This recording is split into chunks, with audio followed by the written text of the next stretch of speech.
E aí, meus queridos, tudo bem com vocês? No vídeo de hoje a gente vai trocar uma ideia sobre as ações da Copasa. Ela já teve uma grande valorização recentemente e os investidores que investiram lá no passado já tiveram esse ganho.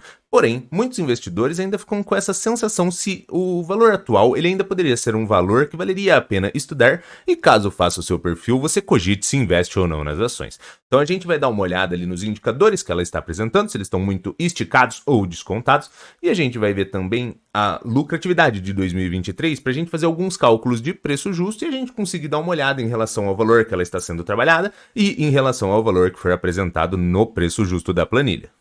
Como todos os indicadores fundamentalistas e esse resultado de 2023, eles são históricos do passado, não necessariamente os históricos do futuro serão iguais, eles podem ser piores, iguais ou melhores. E fora isso, renda variável é sempre uma loucura, por mais que às vezes a gente olhe e ache que a empresa está descontada, ela ainda assim poderia ter desvalorizações. E é por isso que nada do que for dito aqui vai ser uma recomendação de investimentos. Mas se você já curtiu a ideia do vídeo, já senta aquele dedo no like, e se você ainda não tiver inscrito, já se inscreve aí, dá essa força para o canal crescer.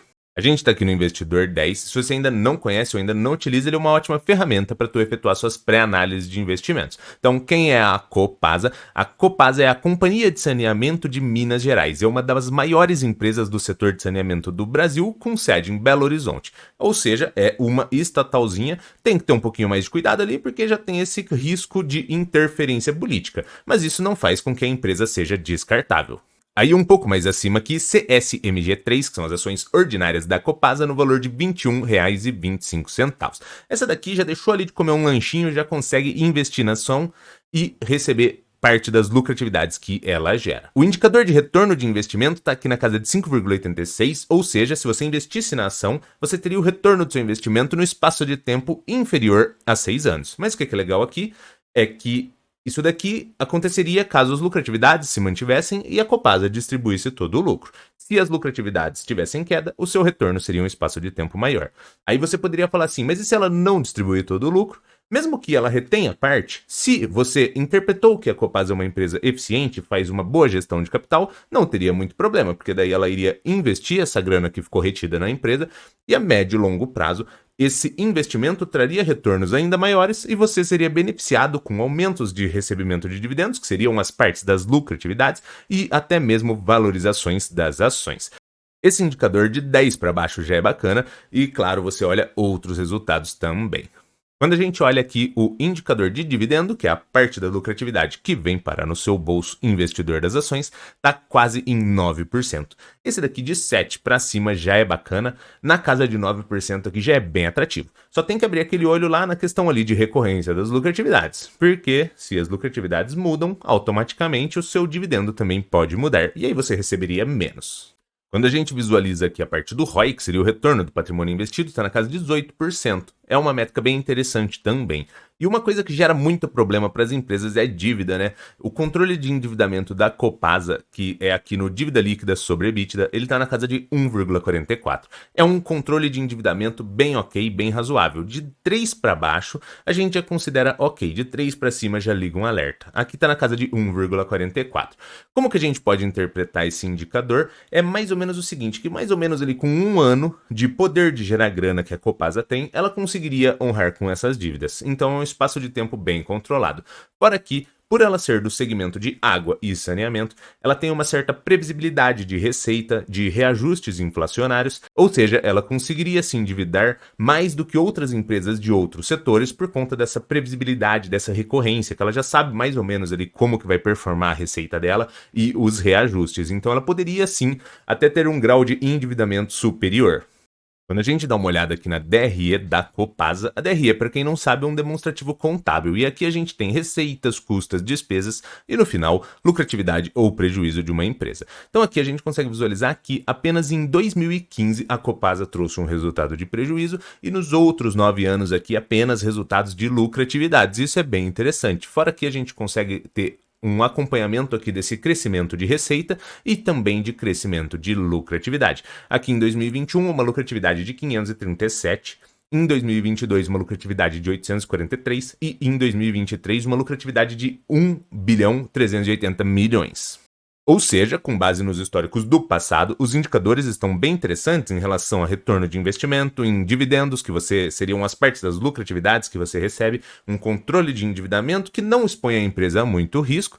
Temos aqui um crescimento de receita e de lucratividade na DRE. O detalhe aqui seria mais acompanhar para ver como que irá performar essa recorrência de lucratividade. Porque caso a empresa tenha quedas extremas de lucratividade, isso impactaria nos lucros, impactaria no dividendo e automaticamente poderia gerar desvalorizações para as ações. Porém, não é o cenário que a gente visualiza agora. Quando a gente vem aqui no RI da empresa, a gente vê que em 2023 ela trouxe uma lucratividade na casa de 1.379, que é igual tem ali no Investidor 10, e que em 2022 843, ou seja, esse grande aumento que a gente já tinha visualizado. Eu só trouxe o demonstrativo aqui para vocês conseguirem visualizar na íntegra o relatório que ela divulgou para o mercado. Então, quando a gente vem aqui na parte do preço justo, CSMG3 no valor de 21,30, valor de mercado na casa de 8 bi e 99 milhões. Lucro de 2023, 1 bi 379, igual a gente visualizou, e o retorno de investimento aqui na casa de 5,87, igual ao do investidor 10, um retorno de investimento em menos do que 6 anos, e a gente já viu que isso é interessante. Essa parte aqui do preço justo dá uma segurada, pula aqui para a parte do dividendo esperado. Aqui está em 7%. Ele poderia ser 7, 8, 10, a depender do que você busca receber de dividendos com base nos seus investimentos. O que é legal da gente olhar aqui, como o preço justo ali é com base nos dividendos, essa métrica sendo 7, 8 ou 10, ela muda diretamente aquele resultado de preço justo. Então aqui estamos utilizando 7%. Fora que você visualizou ali que estamos calculando com base na lucratividade e não com base no dividendo.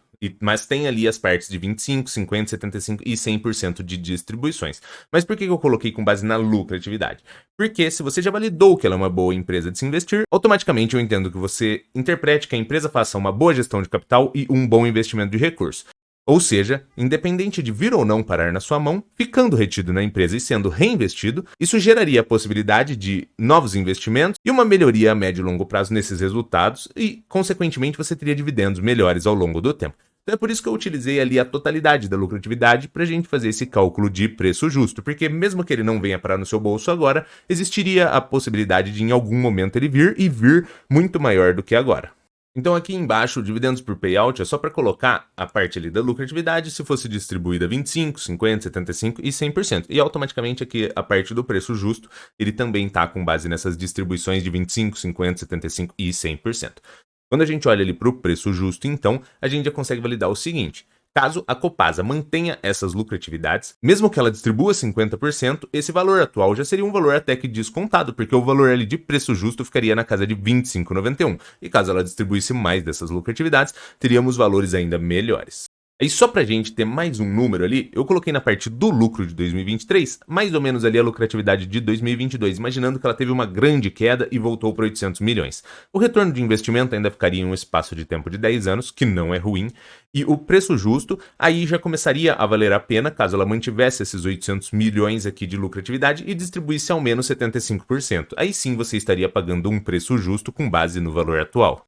Ou seja, deu para a gente visualizar o seguinte, com base no lucro que ela gerou, os indicadores estão atrativos, com retorno de investimento em um espaço de tempo interessante, uma parte de pagamento de dividendos muito atrativas, ou seja, a parte dos lucros que vem parar no seu bolso em uma métrica muito interessante, um controle de endividamento que está bem razoável e poderia até mesmo ser maior por conta dessa perenidade e previsibilidade do segmento. Uma empresa que apresenta crescimentos de receita e de lucratividade ao longo dos últimos 10 anos e que trouxe prejuízo em apenas um ano dentre esses 10. Para isso, a gente conseguiu visualizar que esse valor atual que ela está sendo trabalhada, ele não aparenta ser um valor caro, porque, com base na lucratividade atual, caso distribuísse ao menos 50%, já estaria ali mais ou menos no seu preço justo com base em pagamento de dividendos, e que ainda assim você poderia ter recebimentos maiores ou até mesmo valorizações. E a gente viu também ali, fazendo um ajustável, que caso as lucratividades retornem para 800 milhões, ainda assim o retorno de investimento ficaria em um espaço de tempo aceitável e que o preço justo não ficaria muito fora do valor atual, porém que precisaria manter as lucratividades e distribuir uma maior parte delas para que se faça sentido. Mas como eu comentei no início do vídeo, nada disso impede que a ação tenha desvalorizações. E é por isso que nada do que foi dito aqui foi uma recomendação de investimentos, porque você que tem que ser responsável por estudar e se capacitar. Porque no fim do dia, o lucro ou o prejuízo é inteiramente seu. Mas se você curtiu o vídeo, já senta aquele dedo aí no like. E se você ainda não tiver inscrito, já se inscreve aí, dá essa força pro canal crescer. Era isso e abraços!